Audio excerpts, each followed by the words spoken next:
Bonjour, cette semaine, nous allons faire attention au mode de cuisson.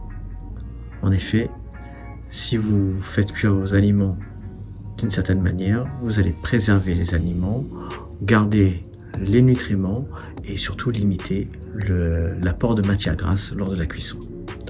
Par exemple, faire cuire ces aliments à la vapeur sur une poêle anti-adhésive, en papillote, au four, à l'étouffée ou en grillade.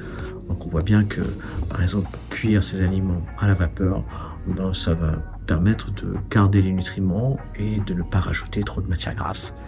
C'est la même chose pour une cuisine à l'étouffée, où on va mettre très peu d'eau au fond de la casserole, recouvrir les aliments et laisser cuire tranquillement.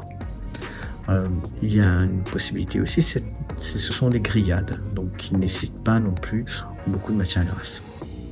Les poêles anti-adhésives sont très intéressantes pour cuire les aliments, à condition là aussi de mettre très peu de matière grasse. On peut utiliser par exemple un spray et mettre un petit peu d'huile d'olive. Donc voilà, papillote, c'est une technique de cuisson qui n'est pas très compliquée non plus. On va utiliser un papier sulfurisé ou aluminium, mettre ces aliments à l'intérieur. Bien sûr, ne pas oublier de mettre suffisamment aussi d'épices pour lui donner du goût à cet aliment. Et là, donc, vous pouvez les mettre au four.